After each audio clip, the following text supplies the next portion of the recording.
好，观众朋友，节目的第二个环节呢，我们要持续来关注俄乌战争。现在双方的局势竟然被一段的录音档给引爆了。我们跟大家展开来看是怎么回事哦。就是彭博社揭露了一段录音档呢，说是川普总统啊，他竟然主动呢说川普的特使主动向普丁的幕僚表态说，如果想要和平的话呢，那你就要把顿内茨克整个区域给让出来，土地呢甚至割的可能要更多。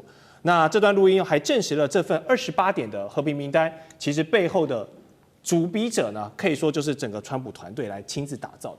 想必是让乌克兰总统泽连斯基难以接受嘛，修改成了19点，并且把领土议题淡化，把军备限制缩小，甚至避团北约。但看起来都是徒劳无功的，因为你把球丢回给川普跟普丁，他们两个人已经有下一手见面的计划了。我们请教大千委员。这个录音档什么时候不报？在这个时机点被爆出来，能够产生什么效果？还有乌克兰跟欧盟针对28点修改，管理怎么改？好，是不是只要普丁不认，一切都徒劳无功，而且还会把川普更加的推向普丁这里，然后呢做球给他杀，这种感觉。对，我觉得川普这个人讲的话啊，究竟有几分可信？这个我相信大家见仁见智。不过有一件事情。川普说到，他就真的做到了，他真的把普丁当成是好朋友。就是川普过去开口闭口就讲普丁是他的好朋友，对，普丁从来没这么讲过。但是显然川普内心中真的把普丁当好朋友了哦，所以这卷录音带如果这个内容为真的话，我相信就再一次的证明了川普对于普丁的友谊是相当坚固的哦。那这一点如果我是普丁的话，我应该还蛮感动的。第二点就是说。你说这28点是莫斯科提出来的吗？我怀疑，因为莫斯科过去针对停战，他早就有提出他的看法了，他没有这么多点啊。一个是莫斯科，一个是这个乌克兰，两边要停战。对莫斯科来讲，他闲着没事干，提28点这么多干嘛啦？我就提几个关键的问题就好了嘛。可是洋洋洒洒这28点哦，你怎么看都不会像是莫斯科提出来的。所以我当然觉得这卷录音带的可信度很高啊，因为看起来就是别人所提出来的，因为不像莫斯科过去所提的一些论述嘛。然后第三我要讲的是，其实川普是一个很务实的商人。我觉得在俄乌战争这件事情上，他的立场并没有错，他会打算盘的。你知道商人最厉害就是我今天买一个股票，我看这个股票不会涨，我就立刻断头，对，我就立刻把它卖掉，我就去投资下一档股票，我不会把我的钱绑在那个地方的。川普今天操作的模式就是如此，我眼看着这是个必赔的一个投资了，我现在不赶快止血，我是接着要继续赔下去，赔到输光为止嘛。所以对川普来讲，他处理这件事情就是完全是一个商业务实的行为了哦。这个战场我不恋战，我接着要挑对我有利的战场，我现在想办法先止血。所以川普不止一次是讲过了，这是一场根本没有必要发生的战争哦。那么对乌克兰来讲，我觉得这是一件情何以堪的事情了。对于乌克兰跟愚蠢的欧洲来说，这真的是一件情何以堪的事。就他们原本以为的救世主川普并没有要支撑他们，再一次的证明这就是一场白打了快4年的战争了。你乌克兰死掉了多少人？死掉了1代2代的人呢？乌克兰现在是遍地废墟。最后呢，不但回到原点，还倒退好几步。那早知道如此，当时不要发生战争就好啦。你当时的拜登不要去怂恿他，不就好了吗？当时你欧洲进军250，想办法去劝架一下，不要在那边火上加油就好啦。就现在搞了个半天，白忙一场嘛。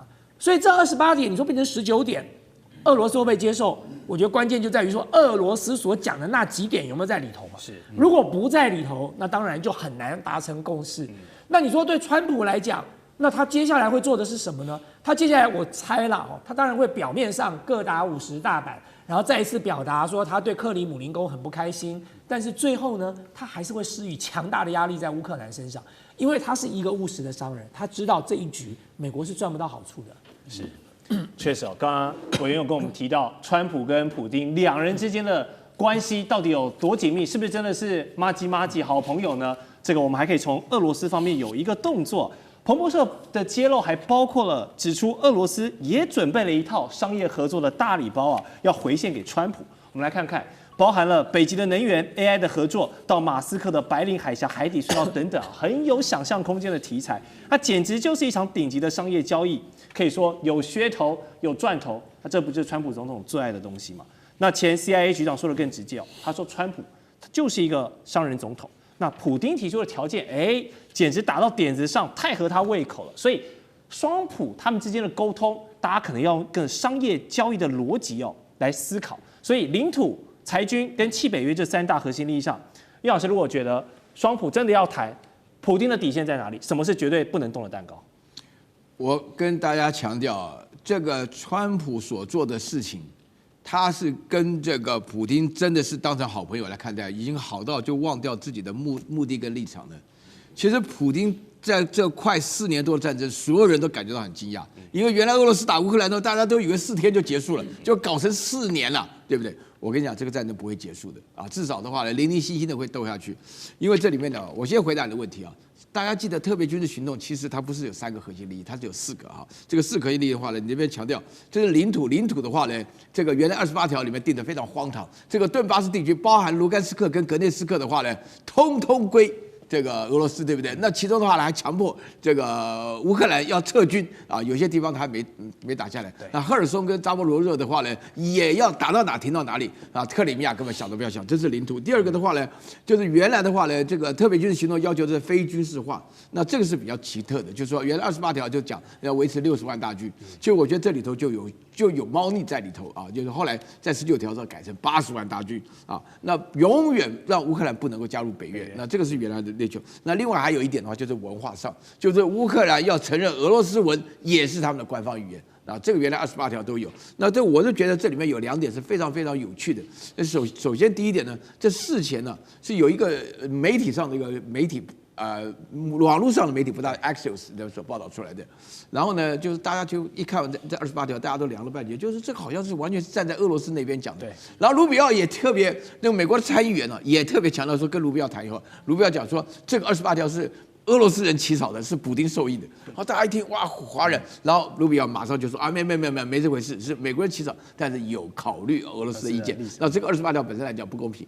然后第二件事情的话呢，就是说是在整个时候呢，川普就一开始讲态度非常强硬，接受访问的时候，那你不接受也得接受，接受也得接受，然后呢，就是在这个感恩节前。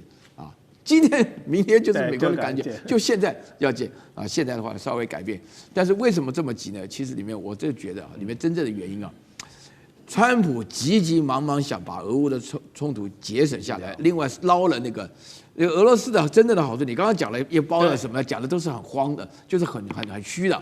但是真的就是28条里面规定，就是俄罗斯要拿出1000亿，拿出1000亿美元来投资，然后任何利益50%分给美国。我跟你讲，俄罗斯太便宜了，1000亿就捞到了一个好大的土地啊，捞到一个整个的这个乌克兰工业区。所以你在这种情况下，你要想到，就是说川普本身为什么这么急的想要终结这场战争呢？主要的目的是想把手腾下来了，因为太平洋这边的问题够他烦的了。要把重心转移一下。当然了，就是这个情况嘛，对不对？好，面对这个战斗民族的迟往西的逼近呢，现在缓冲区的乌克兰感觉是节节败退，已经快撑不住了。让纵深更远的一些欧洲的大头们也是开始紧张了，包括德国说要打造欧洲最强的军队，考虑要强制征兵了。那法国的参谋总长甚至警告国人用的还蛮这个危言耸听的，说你们要准备失去孩子了。那在法国这个社会舆论，当然是引发了很大的强烈跟反弹了。好，那现在这些欧洲国家躲在后面，但是乌克兰作为第一线，感觉已经是快撑不住了。那这些欧洲强权怎么盘算？真的有做好准备要跟俄罗斯一战吗？还是继续打嘴炮啊？我支持你，但是没什么作为。马克宏这个总统讲的，有时候有些话已经让你觉得毛骨悚然了，对不对？他说什么？马克宏说，俄罗斯就是徘徊在我们家门口的那个掠食者，会吃人的。所以当时他讲这句话的时候，那普丁的差点气死了，说，是食人魔，也是掠食者，让人家觉得说，马克宏你怎么会出此言呢？因为法国其实，在我们的印象中，应该是在欧洲比较文明的一个国家，他也没有那么激进。但是呢，现在法国的总参谋长叫蒙顿啊，此人并不见经传，但他突然讲了一句说，未来几年，法国的父母们，你们准备失去你的孩子。这句话一出，大家都吓一跳，什么意思啊？为什么？因为我跟你讲，其实啊，普丁现在对付这个乌克兰，就像那个习近平对付台湾一样，叫蟒蛇战略，要慢慢把你给勒死。我们在被勒死之前，一定要加强国防，不能够因为加强国防而造成经济的损失，我们就果步不前、停滞不前。为什么？那后面一定会造成更大的伤害。所以它的就是预警、预示说，我们现在一定要开始加强我们的国防工业啊。法军现在有20万人，但是他的后备部队只有4万人，所以法国到现在马克宏没有真正就是有系统的要怎么样增加兵力。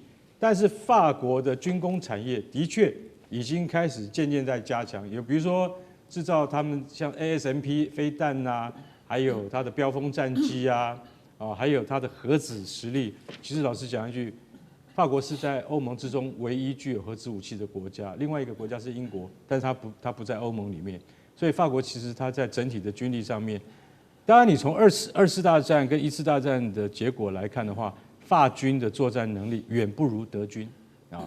那过了80年以后，法军是不是要重振旗鼓呢？是因为俄罗斯的这种威胁而真正能够重振旗鼓呢？好，那我们讲到法国就要讲到德国，德国是一向是让我们知道的德意志的武装部队，德国陆军大概是人类有史以来最强的陆军吧，甚至要比当年侵华的日军还要强。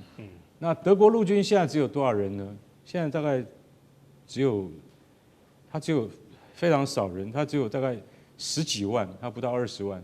那你现在要扩充，德国的国防部长他也讲了，他说我们现在决定从2026年开始，每一个新入伍的兵，他都有2600欧元的月薪。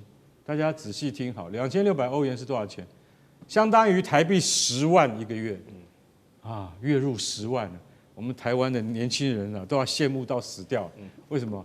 一个兵，他还不是有任何阶级的官，他就有10万台币的收入，2600欧元，对于年轻人来讲是一个很大的引诱。可是左派完全不同意，德国左派认为说，你现在在干什么？你用这个薪资来引诱年轻人要去上战场吗？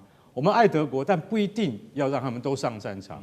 所以其实德国现在也在面临说，我们今天是要不要把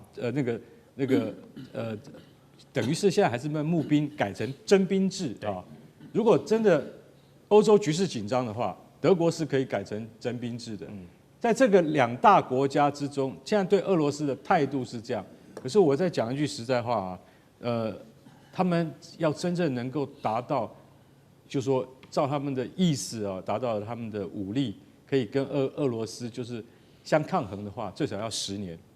没有10年的那个准备跟建军的话是做不到。乌克兰等不了那么久。欧洲这些国家根本上就在唬烂，就是出一张嘴，然后呢打嘴炮，然后表示一下自己的决心。这么有决心，法国现在就把标风战机先飞一批过去，就飞在乌克兰那里。然后德国就像刚才干哥说的，你不过就10几万嘛，不要多，派2万人就过去。你敢不敢派嘛？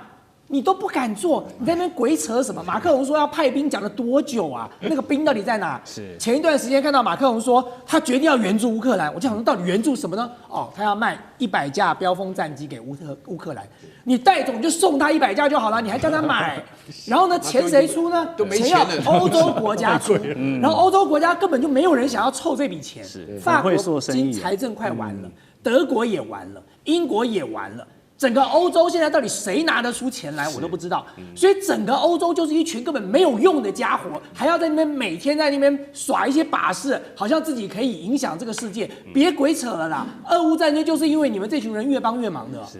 找专家继续来讨论呢，这半导体还有太空竞赛的热门话题，不要走开。地缘政治、美中之争、战略价值、强权崛起。小国生存，现在与未来洞悉事件走向，掌握